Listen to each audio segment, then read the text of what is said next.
Hubo un tiempo en el que ver una película en casa no significaba abrir una aplicación y elegir entre cientos de títulos. Significaba salir a la calle. Era viernes por la tarde. Entrabas en un videoclub y, durante unos minutos, recorrías las estanterías buscando algo que mereciera la pena.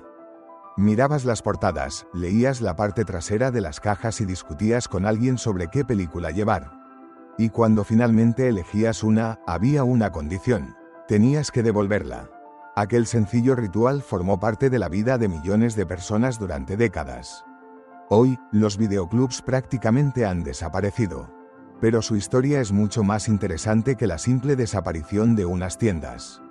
Porque los videoclubs fueron una de las primeras grandes revoluciones tecnológicas que llevaron el cine directamente a nuestras casas. Y, curiosamente, otra revolución tecnológica terminó haciendo exactamente lo contrario: conseguir que ya no necesitáramos salir de casa para elegir una película. Esta es la historia de cómo nacieron los videoclubs, cómo llegaron a convertirse en un fenómeno mundial, y cómo Internet terminó cerrando sus puertas. Antes de que existieran los videoclubs, ver una película en casa era bastante diferente. La televisión tenía una programación concreta y, si querías ver una película determinada, básicamente tenías que esperar a que algún canal decidiera emitirla. Entonces llegó el vídeo doméstico. El VHS permitió algo que hasta entonces parecía casi imposible: tener películas en casa y reproducirlas cuando quisieras. Pero había un problema: las películas eran caras. Comprar una cinta podía costar una cantidad que muchas familias no estaban dispuestas a pagar por una película que probablemente verían unas pocas veces.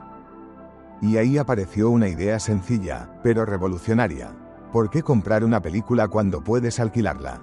Durante los años 70 y principios de los 80 comenzaron a aparecer pequeños negocios de alquiler de vídeo. Eran establecimientos modestos, muchas veces independientes, que llenaban sus paredes con cintas VHS. Pero en 1985 ocurrió algo que cambiaría la industria. En Dallas, Texas, David Cook abrió la primera tienda Blockbuster. La idea era convertir el alquiler de películas en algo parecido a una gran cadena comercial: más títulos, más organización y una experiencia mucho más profesional. El modelo funcionó, y funcionó muchísimo. Blockbuster pasó de una sola tienda a miles de establecimientos en diferentes países. En 2004 llegó a tener aproximadamente 9.100 tiendas en Estados Unidos y otros 24 países. El videoclub había dejado de ser un pequeño negocio de barrio. Se había convertido en una industria gigantesca. Pero para mucha gente, la magia no estaba en las cifras. Estaba en el ritual, porque ir al videoclub era una experiencia. Podías entrar buscando una película concreta y salir con otra completamente diferente. Las portadas competían por llamar tu atención. Las películas nuevas ocupaban los lugares más visibles. Las comedias estaban juntas. El terror tenía su rincón. La acción, la ciencia ficción, los clásicos. Y entonces aparecía uno de los grandes problemas de aquella época: la película que querías podía no estar. Había pocas cosas más frustrantes que llegar con toda la ilusión del mundo y encontrar el hueco vacío donde debería estar tu película. Alguien se la había llevado antes. Así que había que improvisar. Y muchas veces terminabas descubriendo una película que jamás habías pensado ver. Hoy un algoritmo nos recomienda qué ver. Entonces lo hacía una portada. Y quizá por eso muchas películas se quedaron grabadas en nuestra memoria de una manera diferente. También estaban las famosas devoluciones. Porque el videoclub tenía algo que Netflix y las plataformas actuales eliminaron casi por completo: la sensación de que el tiempo corría. Te llevabas la película, la veías, y después tenías que devolverla. Si te olvidabas, llegaba la temida penalización. En aquella época, una película podía convertirse en una pequeña carrera contra el reloj. Y sí, todos conocemos a alguien que tuvo una cinta durante demasiado tiempo.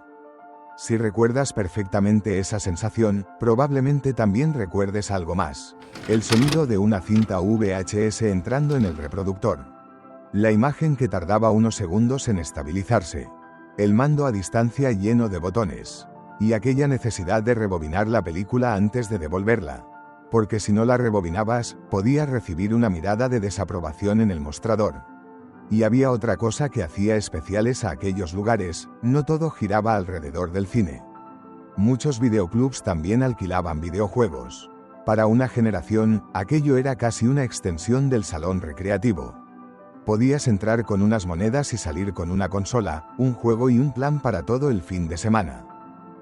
Y eso creó otro pequeño ritual: probar un juego antes de decidir si merecía la pena comprarlo. Los videoclubs también eran lugares sociales. El empleado conocía tus gustos, sabía qué película acababas de devolver y podía recomendarte algo que probablemente no habías visto. Era una relación mucho más personal que la que tenemos hoy con una plataforma digital. No había un algoritmo analizando miles de datos sobre ti. Había una persona detrás del mostrador.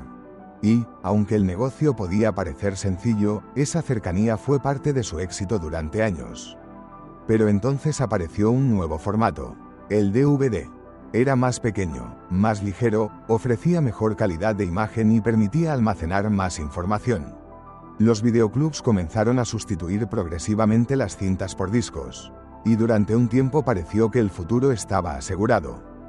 De hecho, Blockbuster llegó a considerar el DVD una oportunidad enorme. Pero mientras la industria celebraba el nuevo formato, algo mucho más importante estaba ocurriendo. Internet estaba creciendo. Y en 1997 nació una empresa que, en aquel momento, parecía poco más que una idea extraña. Se llamaba Netflix. Su negocio inicial no era el streaming. Netflix enviaba DVDs por correo. El cliente elegía las películas por internet y recibía los discos en casa. Después los devolvía por correo. Y aquí apareció una diferencia fundamental. Netflix comenzó a apostar por un sistema de suscripción que eliminaba las fechas de devolución y las temidas multas. Era una pequeña comodidad, pero detrás de ella había una idea gigantesca. El videoclub ya no tenía por qué estar en una tienda. Podía estar en Internet. En el año 2000 ocurrió uno de los episodios más famosos de esta historia. Netflix llegó a ofrecerse a Blockbuster por unos $50 millones. Blockbuster rechazó la oferta. En aquel momento, probablemente parecía una decisión razonable. Blockbuster era un gigante. Netflix todavía estaba intentando encontrar su sitio. Pero el mundo estaba cambiando. Y lo hacía mucho más rápido de lo que muchos imaginaban. A principios de los años 2000, Internet de banda ancha empezó a extenderse. Los ordenadores se hicieron más potentes. Los reproductores de DVD se popularizaron. Y cada vez resultaba menos necesario desplazarse físicamente para consumir entretenimiento. Blockbuster intentó reaccionar, creó su propio servicio online y comenzó a competir con Netflix. Pero el problema era que ya no estaba luchando solamente contra otra empresa. Estaba luchando contra un cambio de comportamiento. La gente empezaba a acostumbrarse a otra idea. No quería ir a buscar una película. Quería que la película viniera hasta ella. Y entonces llegó el golpe definitivo. En 2007, Netflix comenzó a ofrecer streaming.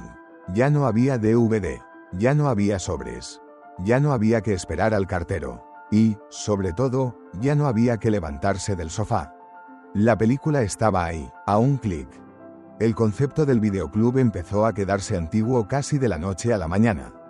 En Estados Unidos había 27.882 establecimientos de alquiler de vídeo en el año 2000.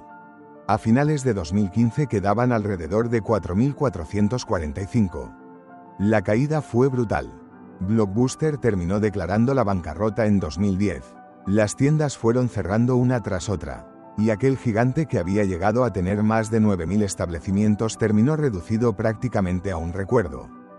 Pero aquí viene lo curioso. Los videoclubs no desaparecieron porque la gente dejara de amar las películas. Desaparecieron porque encontramos una manera mucho más cómoda de verlas. La tecnología que los hizo posibles también fue la que acabó destruyéndolos. Primero fue el VHS, después el DVD, luego Internet, después el streaming. Cada generación de tecnología eliminó un poco más de fricción, hasta que llegó un momento en el que elegir una película dejó de ser una actividad. Se convirtió en un clic. Hoy podemos tener miles de películas disponibles sin movernos del sofá. Es más rápido, es más cómodo, y, en muchos sentidos, es increíble.